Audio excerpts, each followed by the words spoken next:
policy, the growing role of economics. College textbooks for decades de-emphasized or underestimated and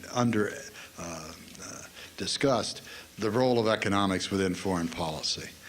And some people who have taken up the cause of economics in foreign affairs have perhaps exaggerated it in the last decade. So the topic remains a very timely one, hugely important to understand the extent of that role and to have a balanced view of it. And to discuss that topic, as well as an assortment of issues that are lodged within it, we're very, very fortunate to be joined by the Assistant Secretary of State for Economic and Business Affairs. Mr. Wayne, we were amused by how much he could put behind his name if we were in Germany. His Bachelor of Arts degree in political science is from the University of California at Berkeley. He holds a Master of Arts degree in political science from Princeton University, a Master of Arts degree in political science from Stanford University, and a Master of Public Administration degree from Harvard. A marvelous set of institutions, but the German view is particularly amusing, I think. Mr. Wayne has been a member of the Foreign Service since 1975. He's been stationed in Morocco early in his career and was a China analyst for a period of time. He interestingly served as a special assistant to Secretary of State Haig and then as a special assistant to Secretary of State Schultz. He was first secretary in our embassy in Paris. Interestingly, took a leave of absence from the State Department and served as national security columnist or correspondent, rather, for the Christian Science Monitor. He then, also interestingly, was director of regional affairs for the U.S. Ambassador at Large for Counterterrorism in 1989 to 1991. His focus has been for many years on Western Europe. He served as Director of Western European Affairs in the National Security Council. He served as our Deputy Chief of Mission to the United States Mission to the European Union, and then most recently has been our Principal Deputy to the Assistant Secretary of State for European Affairs, before assuming his current position, which of course is Assistant Secretary of State for Business and Economic Affairs. It's a seasoned veteran who's with us, who very interestingly had his primary training in political science, has served largely as a political officer, but has recognized the importance of economics and shifted his own attention within the State Department in that direction, which is interesting, at least because so many people trained in one particular area cling on to it doggedly and hesitate to make that transition. So that in itself is impressive. We're absolutely delighted that he's here to discuss what I think is a most interesting topic, the changing role of economics within U.S. foreign policy and those issues which are attendant to it. Mr. Assistant Secretary.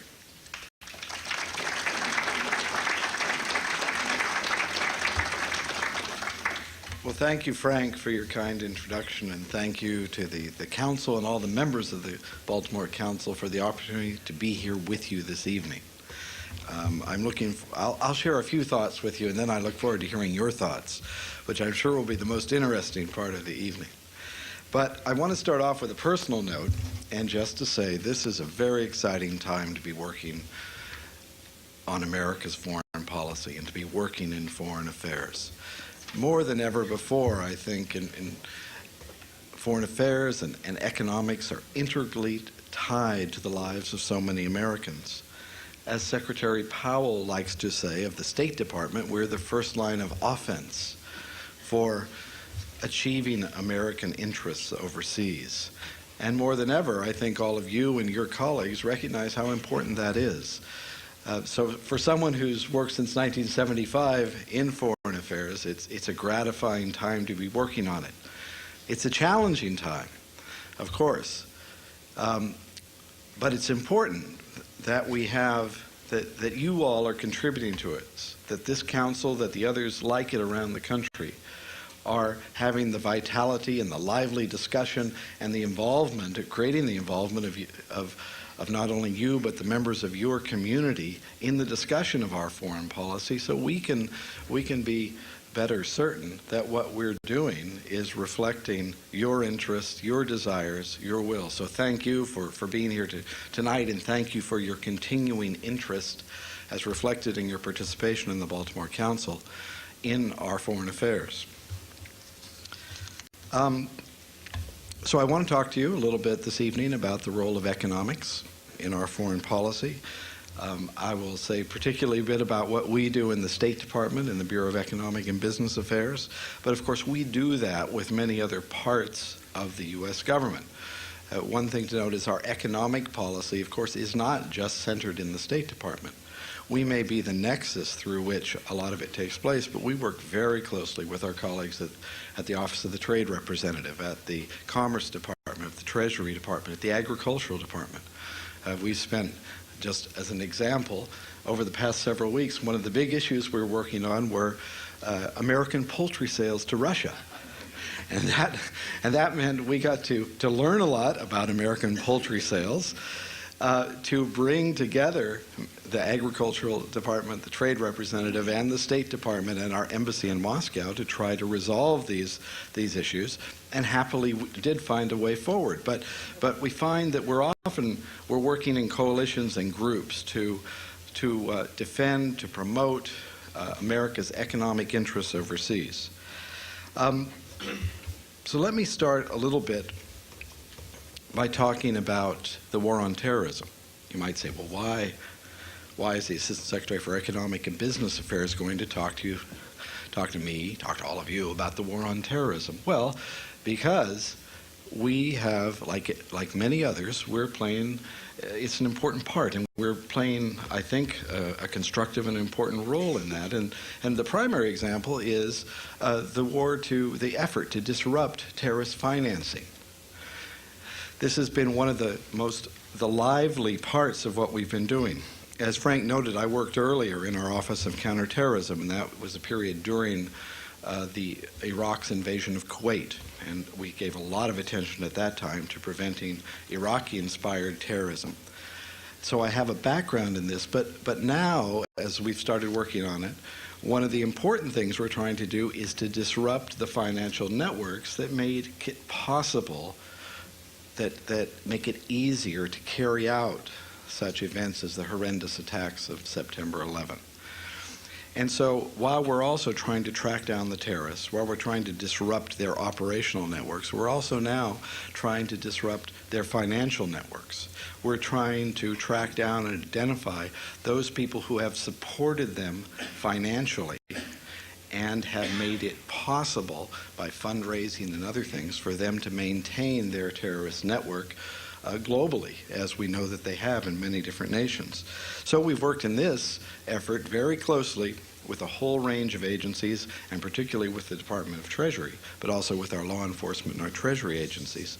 And we have designated for blocking the assets of 192 organizations and individuals since last September.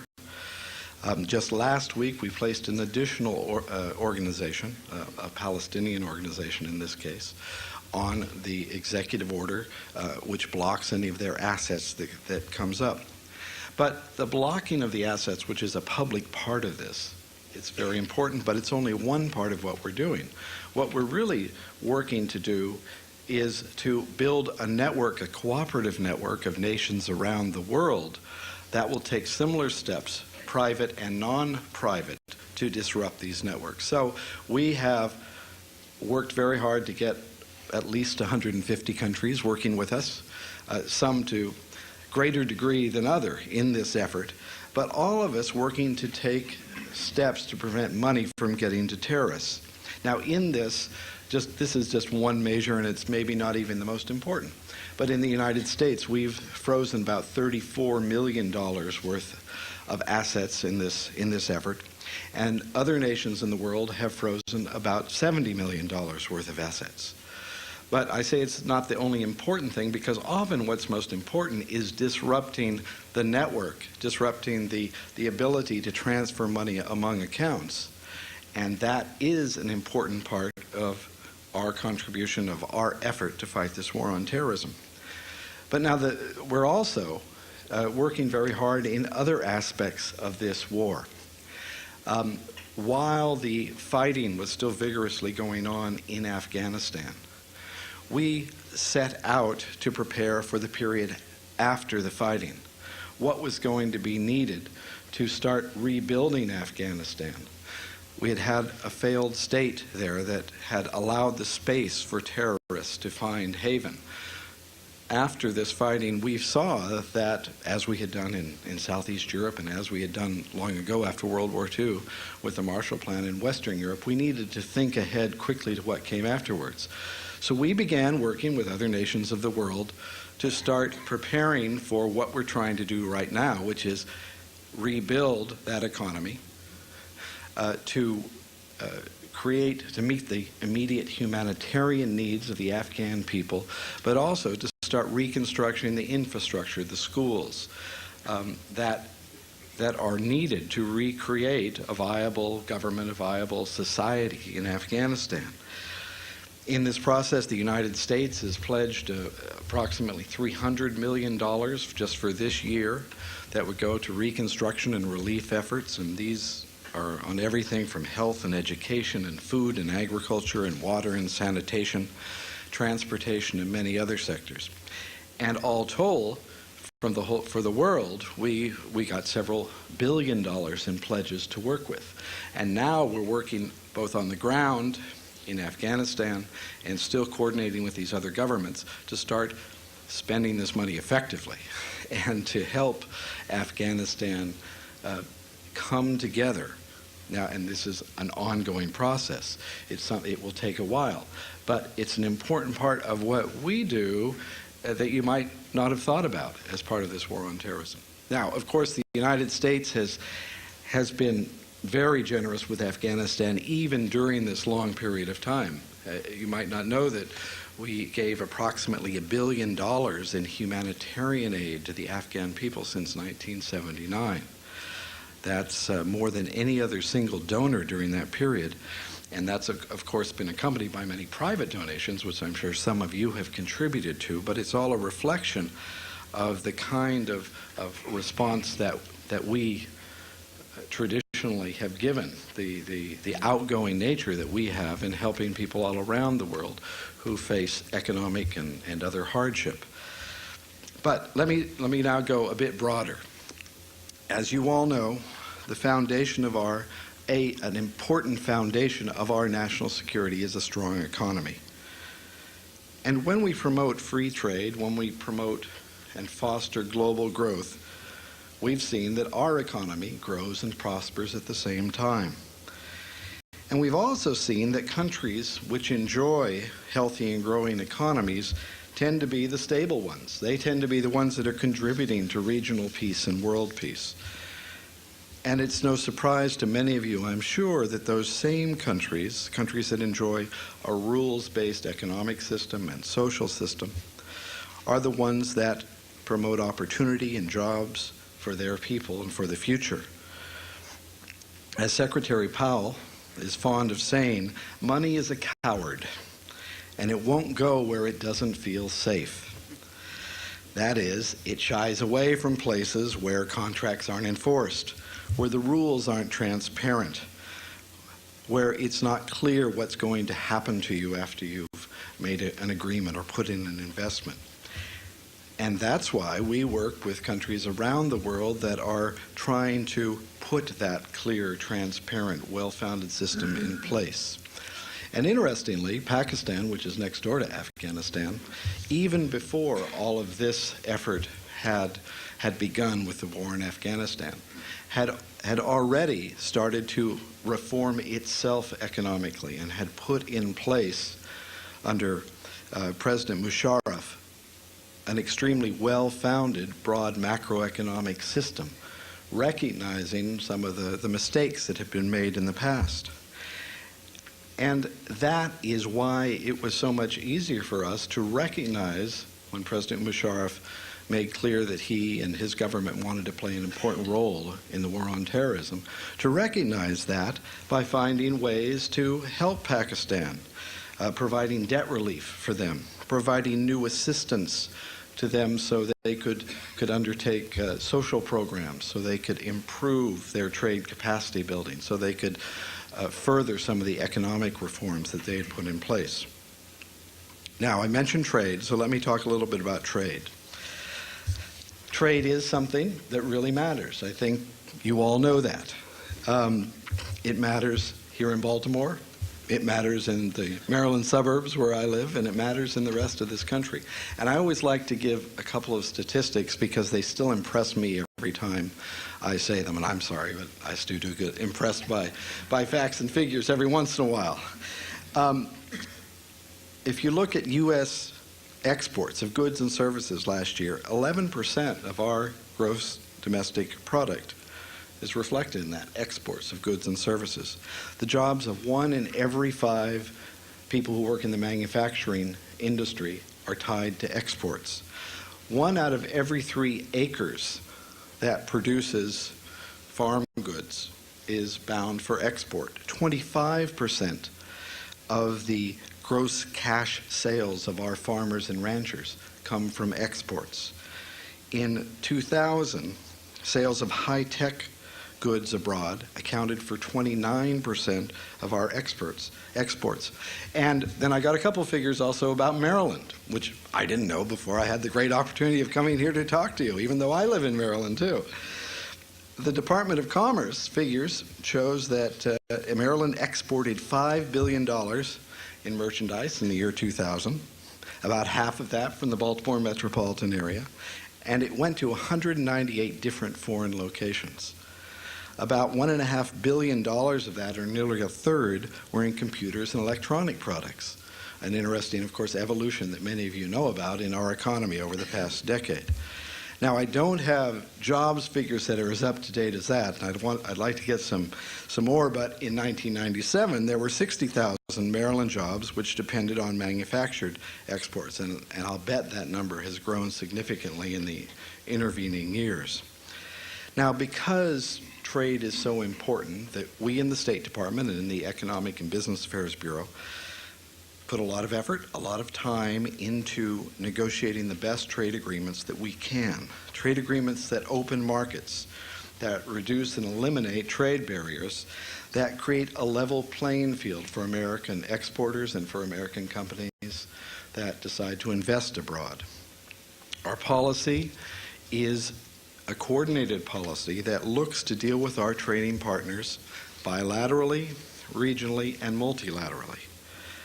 Bilaterally, we are working with the Office of the U.S. Trade Representative in 2 ongoing free trade negotiations to have free trade agreements, and we call them FTAs, so I will probably slip into that, so let me repeat it again. FTA is a free trade agreement. And we're working right now, negotiating with Chile and Singapore to reach agreement. We hope to reach agreement this year. We think that these agreements will provide new opportunities for our exporters, for our companies in those two countries. But we also think it will help spur others to move ahead with trade liberalization. You may have read we are exploring and considering possible free FTA negotiations with other countries around the world. Last year, we also had a step forward in that Congress approved our bilateral trade agreement with Vietnam. This not only was an agreement that expands the possibilities for trade with that country, but it also symbolically was an important step toward healing the social and cultural wounds that have existed for decades. Now, we're also working regionally to forge on some important trade initiatives. One where the State Department put a lot of effort last year, working with USTR, the U.S. Trade Representative's Office, is the Africa Growth and Opportunity Act, which another acronym we call AGOA. And what this does, it allows the duty-free export of about 6,000 products into the United States from the countries of Africa. President Bush has talked about this act as a roadmap for how the United States and Africa can tap the power of markets to improve the lives of our citizens. And it's amazing, just to look in 1 year, the effects that this has had at some of the emerging markets in Africa. We've seen a significant increase in exports to the United States. Notably, we've seen about $1 billion of investment in these African countries, mainly in the southern African area, and created thousands of jobs down there. Countries desperately needing jobs and growth. In our own hemisphere, we are negotiating with all the other democracies in the hemisphere to develop a free trade area of the Americas. This will be eventually an open market from Alaska to Argentina. President Bush and the other leaders of the hemisphere have set January 2005 as the goal to complete this agreement. It's really a logical follow-on to the agreement that we have with Canada and Mexico, NAFTA. That agreement, which has boosted the economies of the United States as well as Canada and Mexico. And you might be interested, you may already know this, but I didn't know till I came up here, that Canada and Mexico are the leading export markets for Maryland, with 17 and 11%, respectively, of exports from Maryland going to Canada and Mexico. And that's over $1.3 billion in exports. And they're not only the largest, they're the fastest growing export markets for Maryland. We're also working hard on existing trade agreements. You probably all remember a great deal of effort and time was put into the negotiations for China to join the World Trade Organization. We are now working very, very extensively to ensure China's compliance with all the significant commitments that they made to liberalize their trade and to open up their economy. We have a deep and ongoing set of discussions with Japan, with the European Union.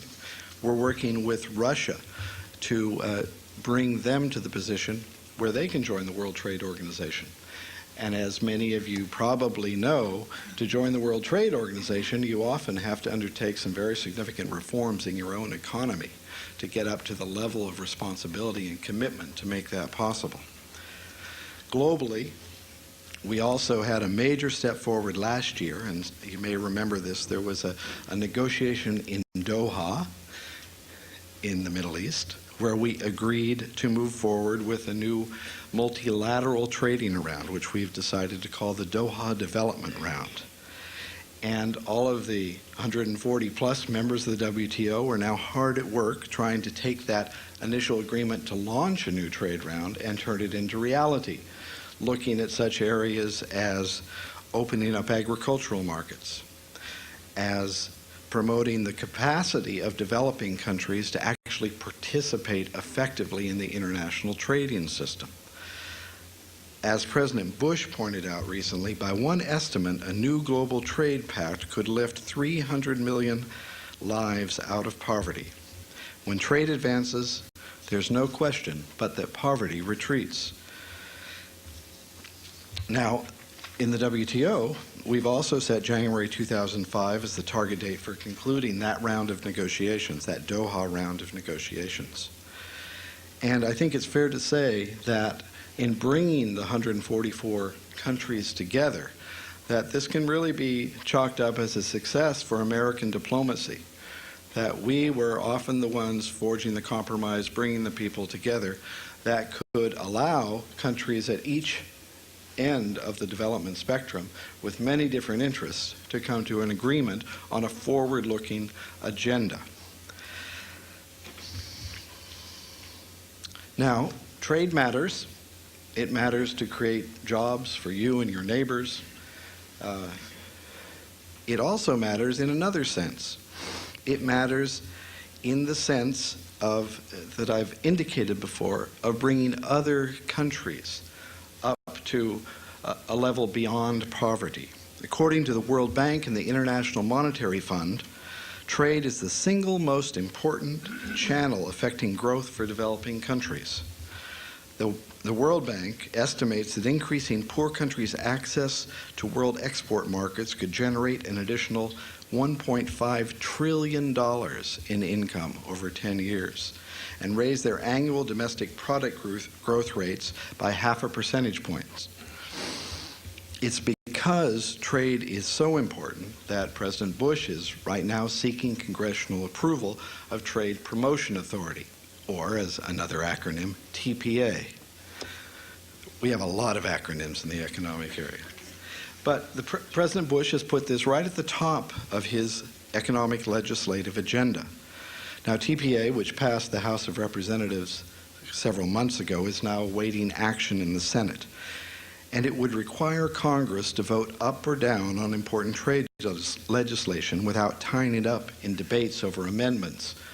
Now, why this is important, particularly for our trading partners, it means that when they negotiate a bilateral or a multilateral agreement with us, they can be sure that our Congress is voting on the agreement that they negotiated with us. And for them, for us, as we work this through, this is a very important piece of legislation. We, of course, hope the Senate will act on it quickly, and we will have it put in place, and we can move ahead. But similarly, this leads to discussion of another important issue that I mentioned a second ago, international development. The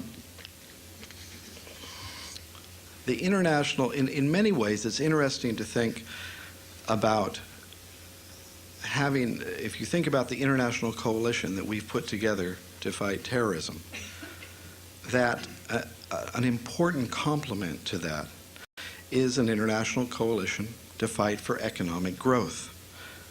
We have a very distinct national security interest in a strong development assistance policy.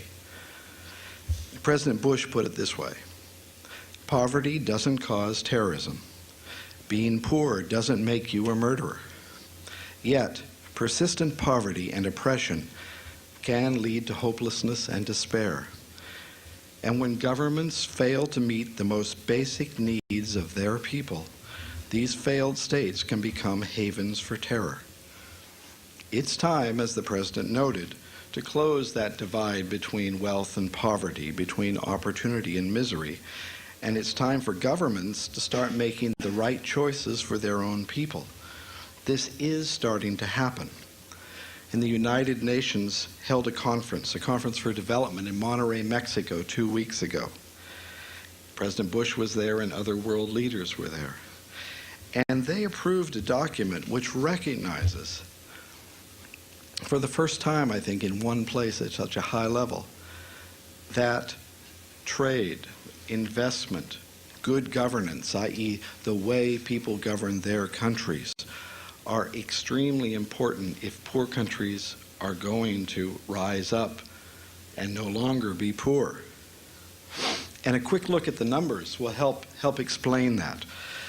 All told, the assistance which wealthier countries give to the poor countries to help them develop totals about $50 billion a year. Now, that's a lot of money. Sounds like a lot of money. It is a lot of money.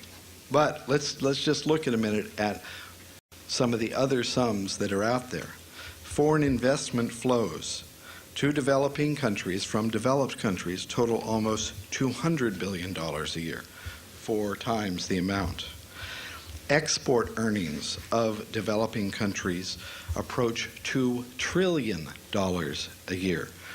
I can't, maybe somebody who's quick can do that multiplication for me and figure out where it is. But this is where the real development money comes from, trade and investment, and being able to plug into that trading system, to be able to plug in to the investments that are ready to come. That's where countries are going to grow.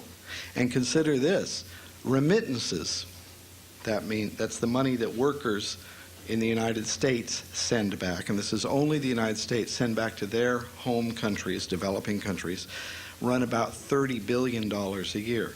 That's just from the United States. Then you have from Western Europe the money that goes back from the workers who are working there that they send home.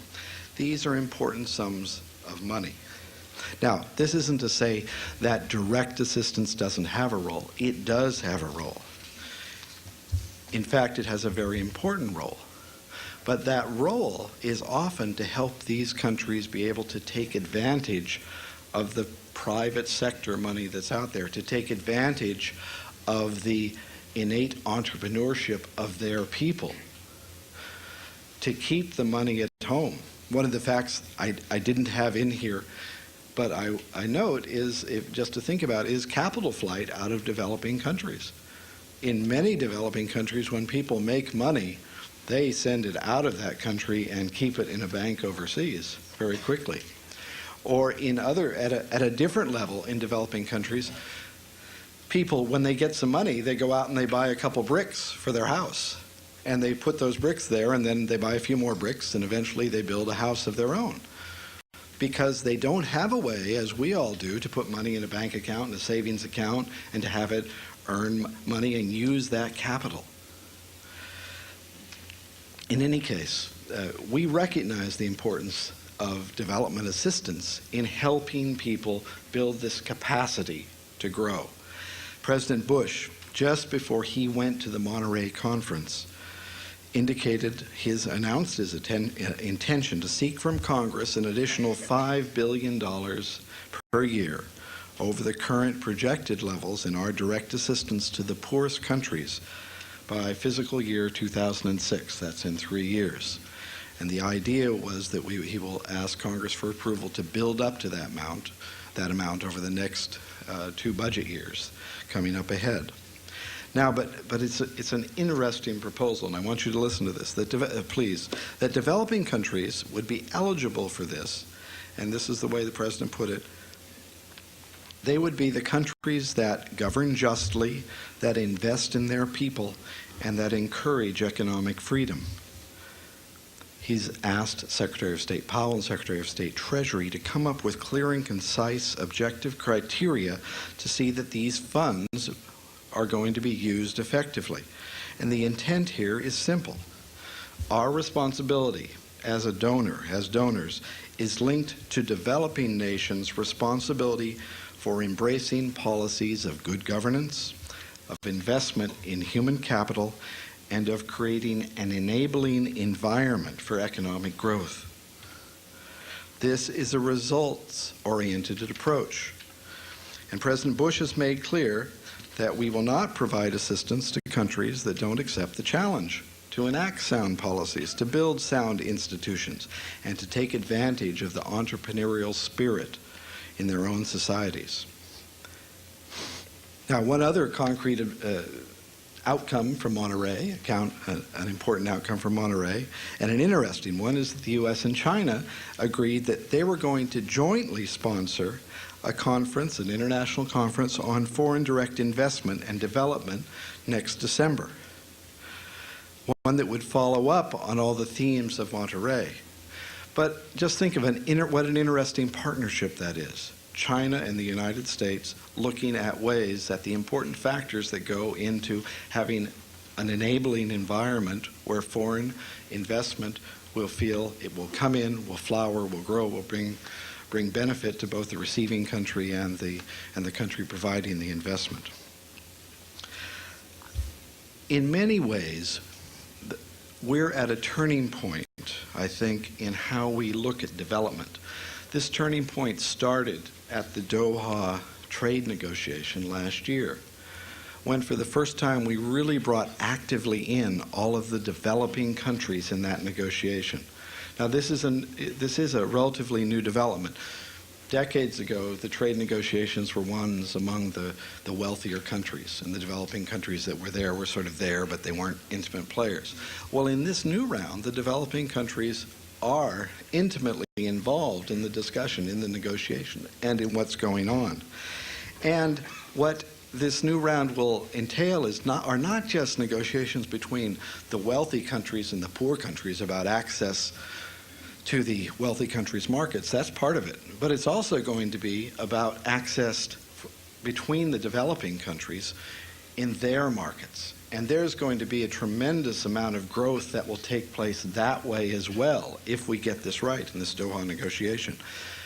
So we had Doha, we now had Monterey, and now we're moving up to the World Food Summit, which is going to take place in June in Rome, Italy.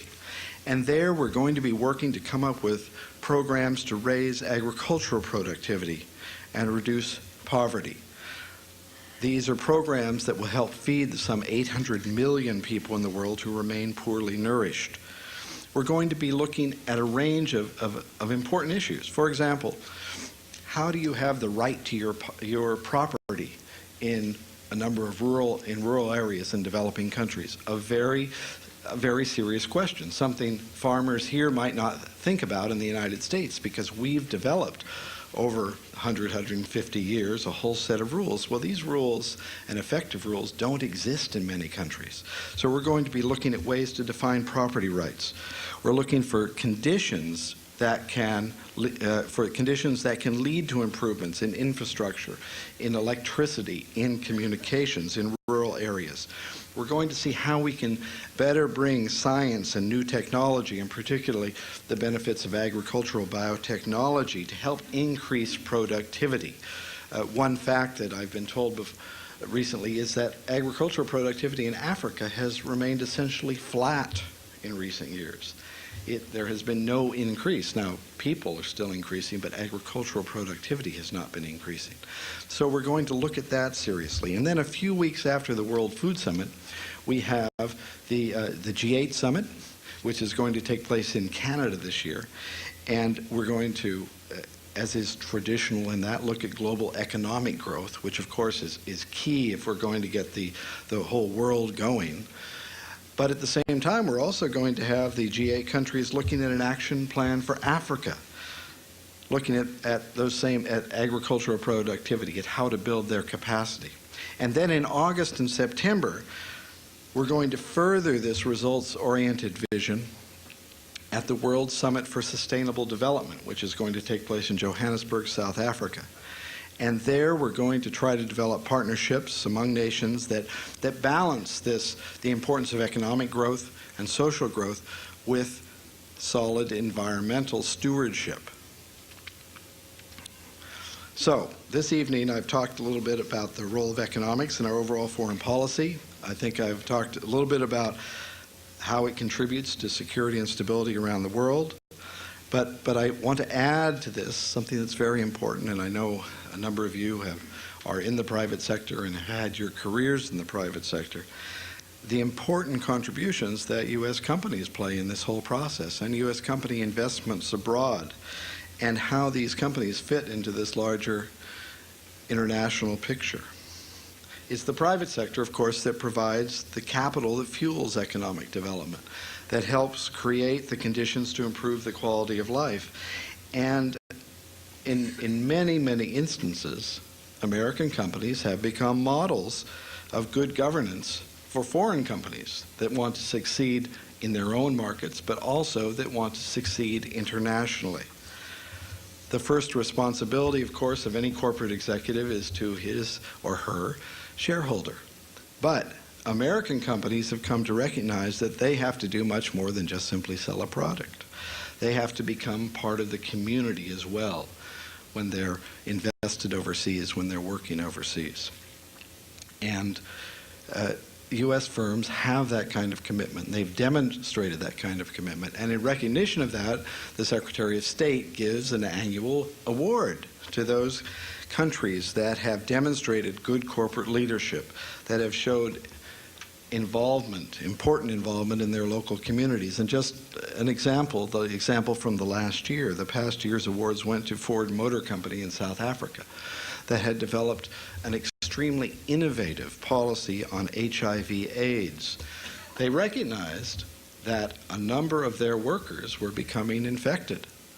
Now, they had an economic interest. Certainly, they didn't want their workers to increasingly fade away. But they saw they also had a social responsibility that wasn't being met in the communities, so they undertook and developed an extremely innovative policy to address these challenges. And then the other company that we recognized was a small energy company based, headquartered in Bethesda, Maryland, that's been active in Ho Chi Minh City.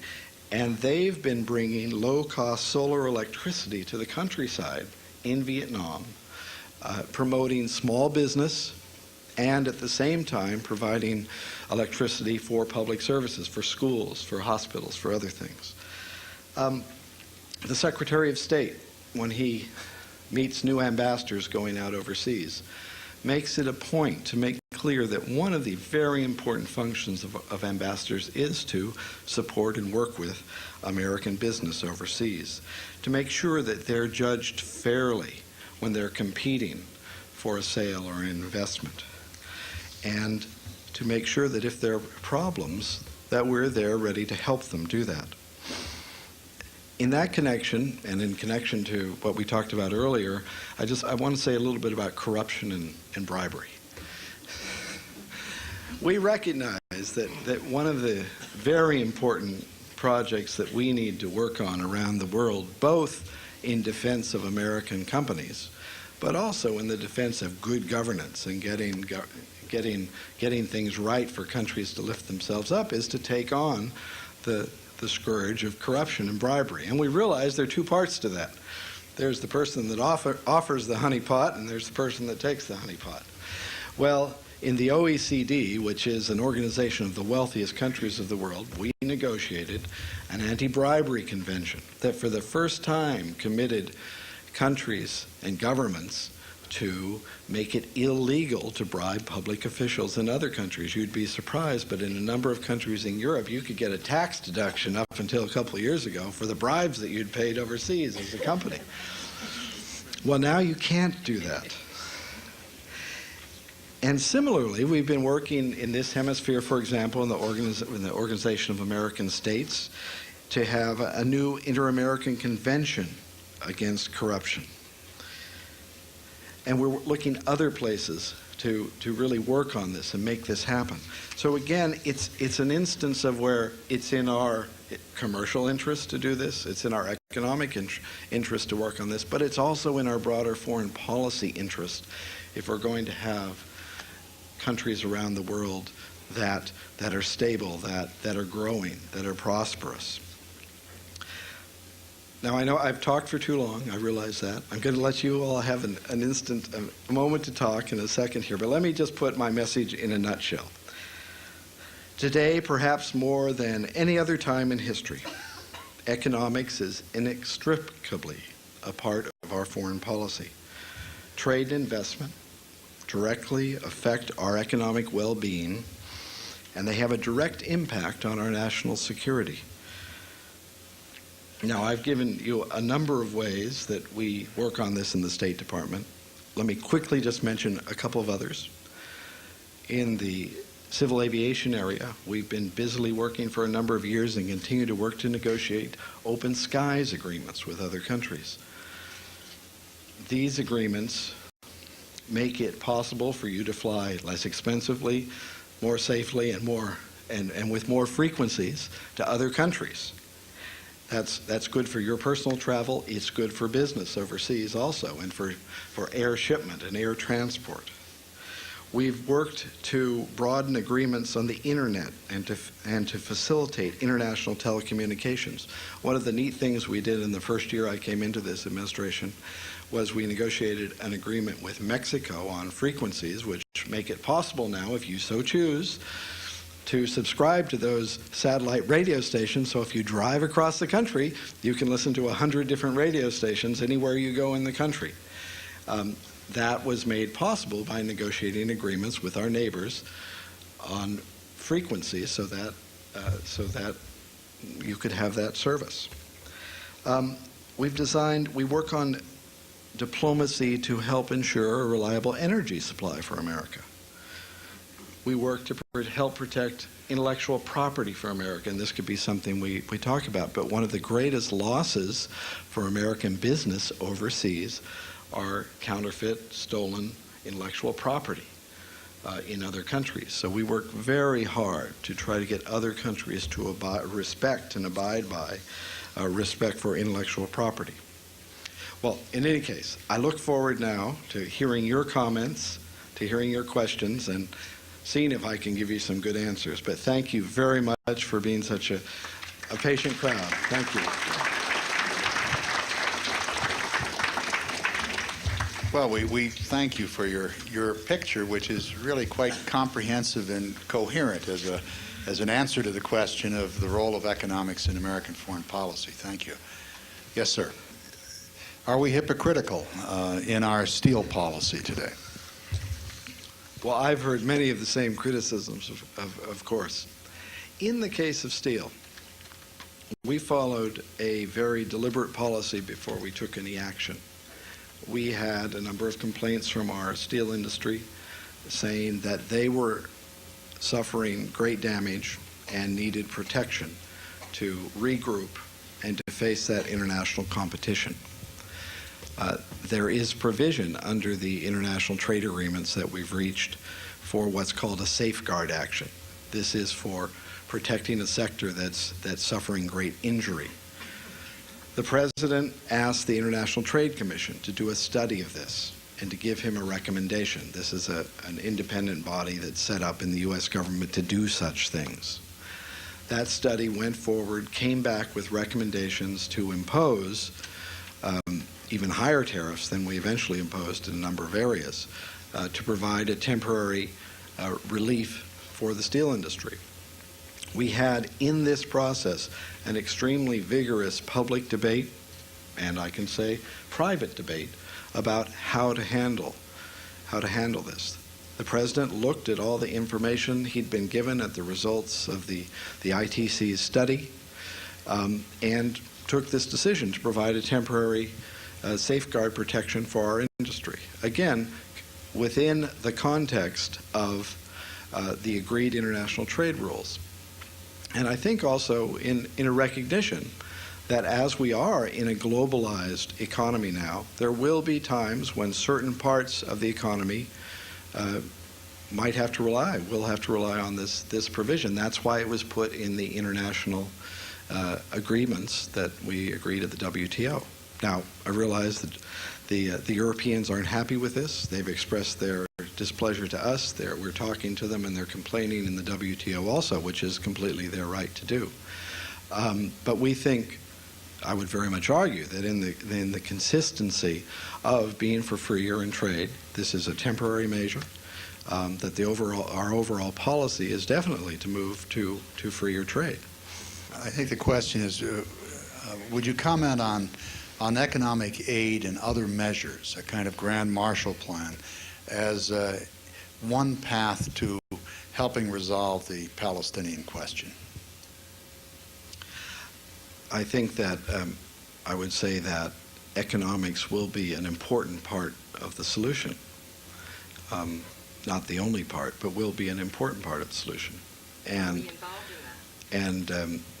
we have, in previous years, there was indeed a major effort going on internationally to provide assistance. We were providing assistance also in that area.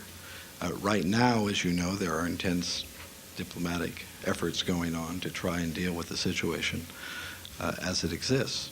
But there's no question that in the longer term, economics and trade and development and investment will be an important part of the solution, and assistance will be part of that.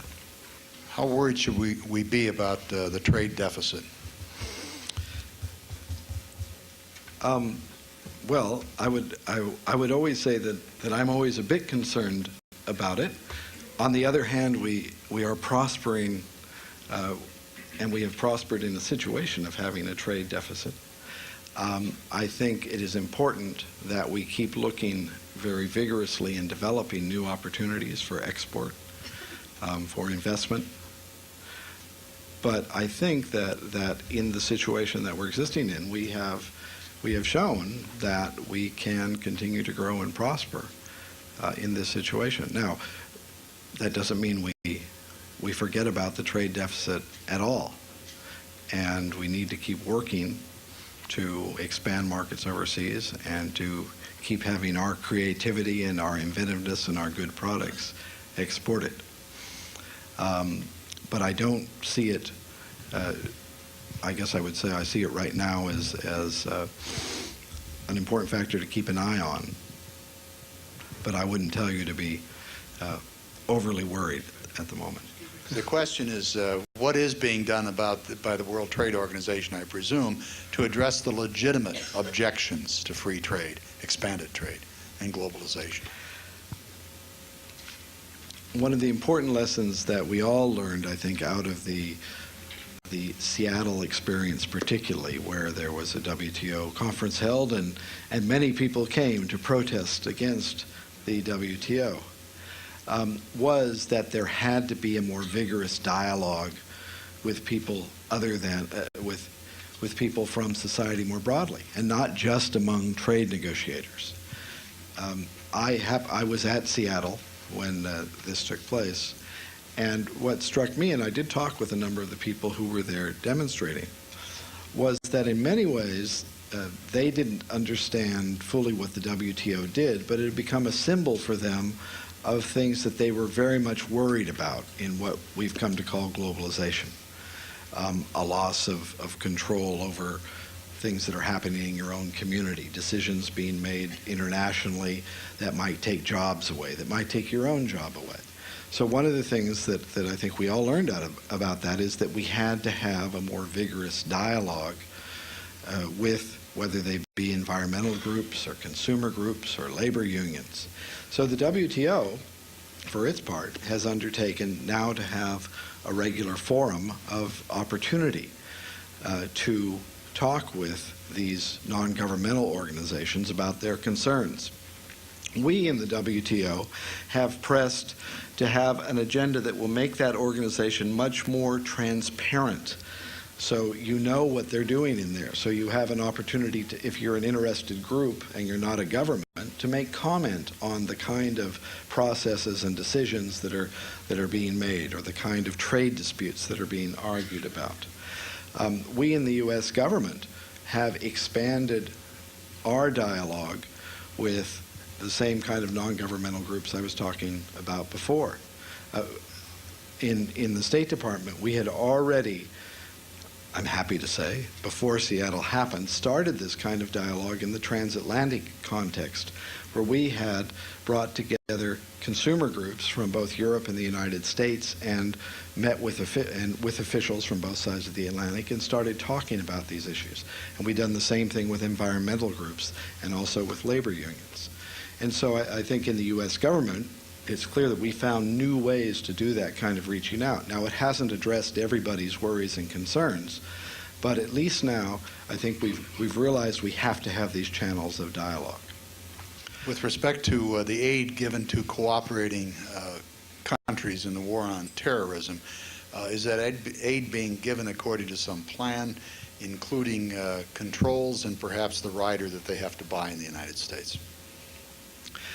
Certainly the assistance is being given with strong mechanisms for monitoring how it is spent and used. We've learned over the years from good and bad experiences of the need to do that. And you can be assured that your elected representatives in Congress are carefully watching and demanding that kind of accountability also. So that's for sure.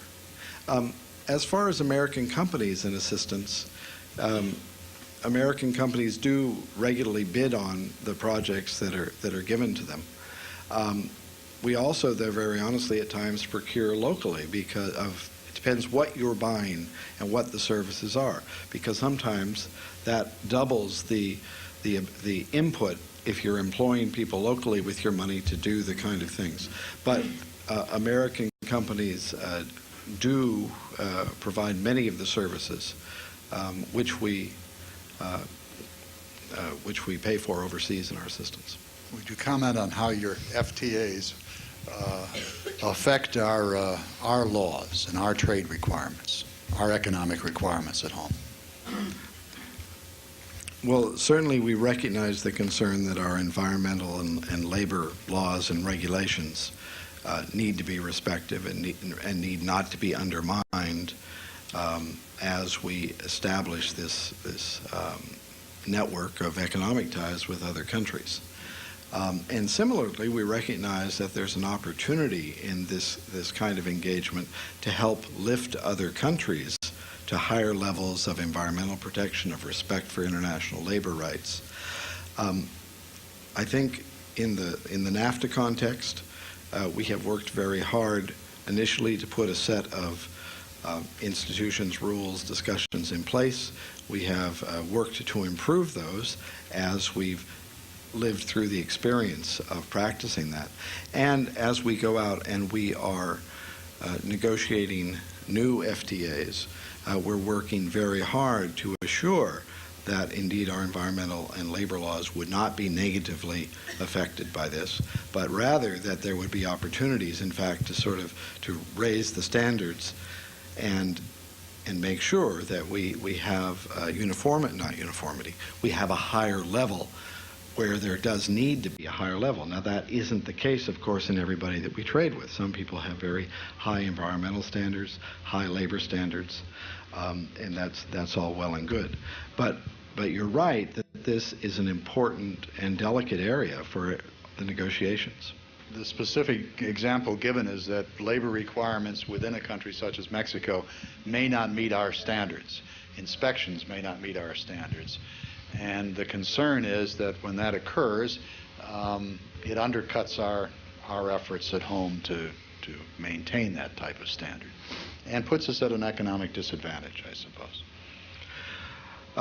Well, on the inspection standards and other standards, they do need to meet our inspection standards or they can't come into the country. Now, that doesn't mean sometimes some things do come in, but there is an effort to indeed make sure that anything that comes in here does meet our standards. And more generally, this is one of the very difficult areas to work on around the world, is to get what we might call regulatory cooperation going well. And even, just to give an example from my European experience, where we trade between the United States and Western Europe and the European Union, countries that have very high standards, one of the hardest areas to move forward in is to get a mutual understanding of equivalency between standards, and having regulators talk with regulators and say, let's say a food inspector or a fruit inspector, are they really working at the same standards? So it's a very complicated area, but a very important one. We do work, and our intention is to work in the labor area and in the environmental area, as I say, to lift standards up and not to have standards go down and not to have our standards undermined. I'd like to thank you for what I think was a thoroughly enjoyable and a very, very comprehensive evening. Thank you all very much.